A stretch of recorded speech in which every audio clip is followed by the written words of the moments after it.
What's up guys, it's not often I'll take a phone that I've used for almost a whole year and then make a follow-up video on it, especially with so many new flagship phones available today. How does it stack up to the competition? But most importantly, is the Nexus 6P still worth buying? So without further ado, let's get started.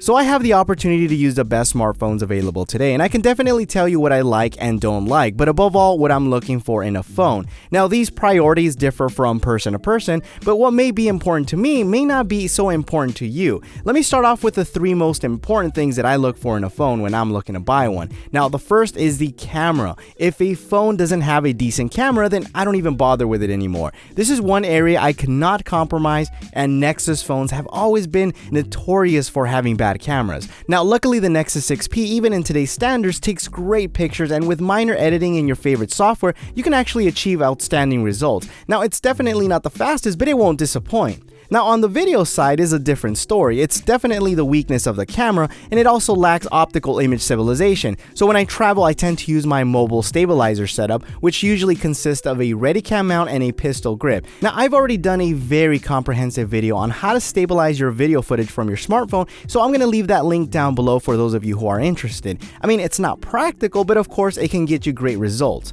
The second thing that's very important to me is battery life. Now, I need a phone that's going to last me all day. I haven't had any major complaints with the Nexus 6P, and even though I am running the beta version of Android N, battery life continues to be solid and I can get through a day just fine. Now, the fact that this battery has been recharged several hundred times, including many times using fast charging, I'm going to say it's held up very well, and to be honest, I don't notice any degradation, especially since it's almost a year old. Now, lastly, what I'm looking for in a phone is the overall design, and this usually encompasses like the display, the button placement, the feel in the hand, or in other words, the ergonomics, and especially features like fingerprint scanner or front-facing speakers. So this is where I've had a love-hate relationship with this phone. I mean, it's not a real comfortable phone to hold, and this is partly due to its size and rough edges. Yes, there's chamfered, but it doesn't really cup as easily in your hand like the previous behemoth, the Nexus 6, which was larger but yet more comfortable to hold. Now, the other complaint is how slippery it is. Now, I mean very slippery, so if you're not using a phone case or even a skin like the one I have installed here from D-Brand, this phone will easily slide from your hand or even your pocket. Now, if you do get a skin for your phone, I recommend a textured one like this concrete stone I have installed on mine.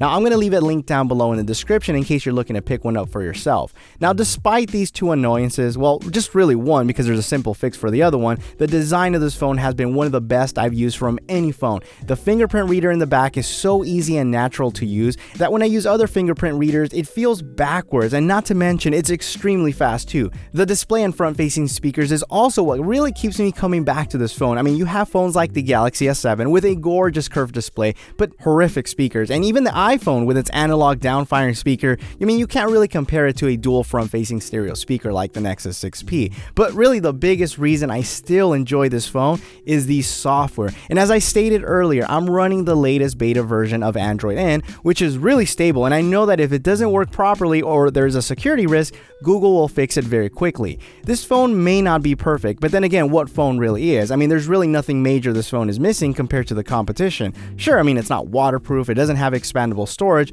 but where it falls short, it makes up in other areas. So if you're still considering getting one, even today, I highly would recommend it. I mean, it's a phone that I can rely on and so far has not let me down. So I hope you guys enjoyed this video. If you did, give it a thumbs up. Also, if you guys have any questions, leave me a comment down below. Follow me on Snapchat for behind the scenes. Thanks again for watching, and you will catch me in the next one. Adios.